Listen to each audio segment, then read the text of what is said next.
Good morning बच्चों। आज हम इम्पोर्टेंस पढ़ेंगे बायोडायवर्सिटी का।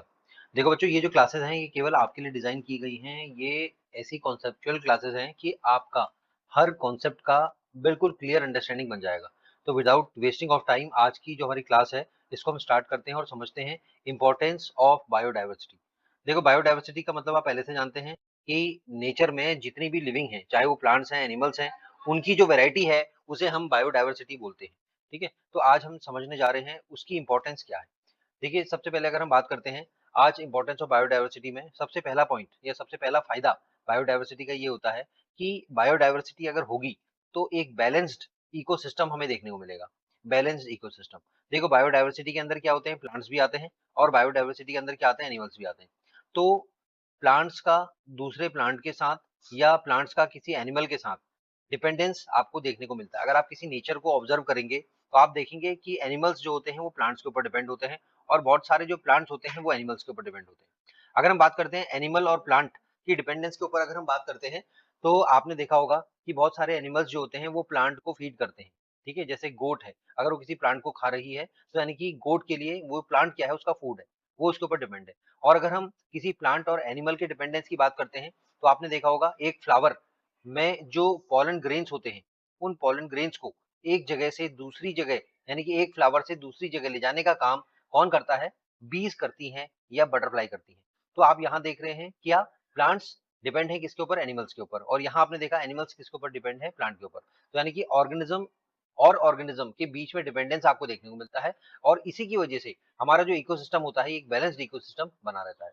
तो अगर आपसे कोई पूछता है कि एक ऑर्गेनिज्म दूसरे ऑर्गेनिज्म के ऊपर क्यों डिपेंड होता है, तो आप बोलेंगे for the purpose of food, food के लिए डिपेंड होगा या सर्वाइवल के लिए डिपेंड होगा। देखो, फूड होगा, अगर खाना आपको पर्याप्त मिलेगा, सही क्वांटिटी में फूड मिलेगा, तो ही आप सर्वाइव कर पाएंगे। अगर आपको फूड नहीं मिल पाएगा तो आपके लिए सर्वाइव करना काफी डिफिकल्ट हो जाता है। तो चलो अब हम समझते हैं दूसरा जो इंपॉर्टेंस है बायोडायवर्सिटी का वो क्या है। ठीक है, चलिए अब देखते हैं सेकंड इंपॉर्टेंस, हम समझते हैं बायोडायवर्सिटी की सेकंड इंपॉर्टेंस क्या होती है। अब आते हैं बच्चों, दूसरा इंपॉर्टेंस ये है कि बायोडायवर्सिटी हमारी इकोनॉमी, इकोनॉमी का मतलब होता है बच्चों अर्थव्यवस्था। अर्थव्यवस्था का मतलब ये होता है कि जैसे हमारी कंट्री जो चल रही है इसके लिए हमें पैसा चाहिए होता है, मनी चाहिए होता है। ठीक है, कंट्री को चलाने के लिए मनी चाहिए होता है। कंट्री को चलाने के लिए मतलब कंट्री में जितने भी बिजनेस होते हैं उनको चलाने के लिए हमें क्या चाहिए होता है, मनी चाहिए होता है। विदाउट मनी हमारी कंट्री या कोई भी बिजनेस या कोई भी पर्सन या कोई भी फैमिली नहीं चल सकती है। तो मनी इज वेरी इंपॉर्टेंट। तो बायोडायवर्सिटी जो है हमारी कंट्री की इकोनॉमी को भी सपोर्ट करती है। कैसे, अगर हम बात करते हैं, सबसे पहला देखो बच्चों क्या है, फॉरेस्ट्री। फॉरेस्ट्री का मतलब यह है कि बहुत सारे फॉरेस्ट लगाए जाते हैं। ठीक है, वहां डिफरेंट डिफरेंट टाइप के प्लांट या ट्रीज लगाए जाते हैं। वो ट्रीज का हम डिफरेंट डिफरेंट तरीके से यूज करते हैं। जैसे मान लो कोई प्लांट है, उसकी लाइफ अगर 60 ईयर्स हो गई है, 60 साल का प्लांट हो गया है, तो उसको फॉरेस्ट डिपार्टमेंट कट कर देता है, और कट करने के बाद वो जो लकड़ी होती है उस लकड़ी को यूज किया जाता है, चाहे फर्नीचर बनाने में या पेपर बनाने में। इस तरीके से हम फॉरेस्ट्री करके बेनिफिट यूज करते हैं। अब वो जो लकड़ी होगी, लकड़ी का जब पेपर बनेगा तो पेपर मार्केट में बिकेगा, तो यानी कि पैसा, यानी कि मनी का एक रोटेशन बना रहेगा। बात समझ में आ गई।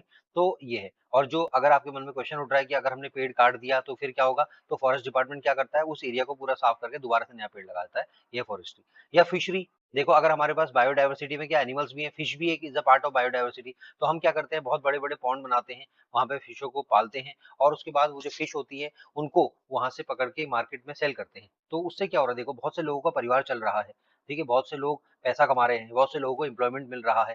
ठीक है, तो फिशरी क्या है, it is a kind of biodiversity की वजह से ही ये हो रहा है। और बायोडायवर्सिटी क्या कर रहा है, सपोर्ट कर रहा है किसको, इकोनॉमी को, कंट्री को सपोर्ट कर रहा है। इसी तरीके से टूरिज्म, अगर आप कोई प्लांट है, ठीक है, और प्लांट किसी माउंटेन्स में है, अगर आप माउंटेन घूमने जा रहे हैं तो वहां पे जब आप घूमने जाएंगे तो आप वहां के लोगों को कुछ ना कुछ पैसा देंगे, वहां से कुछ सामान खरीदेंगे। तो यानी कि क्या है, आप देखिए एक तरीके से कंट्री की इकोनॉमी को सपोर्ट कर रहे हैं। तो आपने देखा कि बायोडायवर्सिटी क्या है, किसी कंट्री की इकोनॉमी को सपोर्ट करती है। दूसरा क्या है, बायोडायवर्सिटी एग्रीकल्चर को भी सपोर्ट करती है, एग्रीकल्चर को। ठीक है, एग्रीकल्चर को भी बायोडायवर्सिटी सपोर्ट करती है। अब बात हम समझते हैं कि बायोडायवर्सिटी एग्रीकल्चर को कैसे सपोर्ट करती है। ठीक हो, जैसे मैंने अभी आपको एग्जांपल बताया था कुछ मिनट पहले, कि मैंने आपसे कहा था कि एक फ्लावर से दूसरे फ्लावर में, ठीक है, एक फ्लावर से दूसरे फ्लावर में बीज और बटरफ्लाई क्या करते हैं, पॉलन जो ग्रेन्स होते हैं, क्या होते हैं, पॉलन जो ग्रेन्स होते हैं, पॉलन ग्रेन्स को ले जाती हैं, जिसकी वजह से क्या होता है, फ्लावर में रिप्रोडक्शन आपको देखने को मिलता है। ठीक है, रिप्रोडक्शन। देखो रिप्रोडक्शन होगा तो ही नए फ्लावर का जन्म होगा, नए पेड़ का जन्म होगा। बात समझ में आ गई? और नया पेड़ का जन्म हो रहा है तो क्या हो रहा है? एग्रीकल्चर हो रहा है। बात समझ में आ गई? तो बीज और बटरफ्लाई क्या करती हैं? एग्रीकल्चर को सपोर्ट करती हैं। और बीज क्या है? लिविंग है, लिविंग है। बटरफ्लाई क्या है? ये भी लिविंग है। यानी कि these are the part of the diversity, ये भी डाइवर्सिटी है, ठीक है। ये एनिमल डाइवर्सिटी का एग्जांपल है। तो बायोडाइवर्सिटी किसको सपोर्ट कर रही है? एग्रीकल्चर को सपोर्ट कर रही है। तो आपने देखा कि बायोडाइवर्सिटी ने कैसे एग्रीकल्चर को सपोर्ट करा, और आपने देखा कि बायोडाइवर्सिटी ने कैसे, किस तरीके से आपके इकोनॉमी को, कंट्री की इकोनॉमी को सपोर्ट करा। अब हम आते हैं इसके बाद अगला जो टॉपिक है, जिसमें कि हम ये देखेंगे कि बायोडाइवर्सिटी किस तरीके से हमारे जो सोसाइटी है, इस सोसाइटी में फूड और इस सोसाइटी में मेडिसिन के लिए रिस्पॉन्सिबल है। देखो आपने सुना होगा बहुत से ऐसे प्लांट्स हैं बच्चों, बहुत से ऐसे प्लांट्स हैं जो प्लांट्स क्या करते हैं? हमें फूड देते हैं, ठीक है। इतने सारे प्लांट्स हैं, इतने सारे प्लांट्स हमें फूड मिलता है, ठीक है, खाने का, सब्जियां हमें मिलती हैं, ठीक है, और फ्रूट्स हमें मिलते हैं। ये सब हमें कहाँ से मिल रहा है? प्लांट से मिल रहा है। तो हम ये कह रहे हैं कि biodiversity is responsible for providing food. और बहुत मेडिसिन भी होती है, मेडिसिन जैसे नीम, नीम है। इसके अलावा भी बहुत सारे ऐसे पेड़ हैं, अश्वगंधा का ट्री है, ठीक है, बहुत सारे अश्वगंधा का प्लांट है, बहुत सारी ऐसी चीजें हैं जो कि जिन प्लांट्स की हेल्प से हमें फूड भी मिल जाता है और मेडिसिन। और बहुत सारे एनिमल्स ऐसे हैं जो कि हमें फूड और मेडिसिन दोनों प्रोवाइड करते हैं। और ये बायोडाइवर्सिटी का दोनों ही पार्ट है। इसलिए हम ये कह रहे हैं कि biodiversity is a good source of food and medicine. यानी कि बायोडाइवर्सिटी की वजह से हमें फूड और मेडिसिन मिलते हैं। और सबसे इंपॉर्टेंट, ये सब तो आप जानते ही हैं कि बायोडाइवर्सिटी में जो प्लांट्स होते हैं, बायोडाइवर्सिटी का जो पार्ट है, जो प्लांट्स होते हैं, ये प्लांट्स की वजह से हमें हमारे इन्वायरमेंट में ऑक्सीजन की मात्रा, ऑक्सीजन की जो क्वांटिटी है वो बनी रहती है, ठीक है। और ऑक्सीजन हमारी लाइफ के लिए, हमारी अर्थ के लिए कितनी इंपॉर्टेंट है, ये आप सब लोग जानते हैं।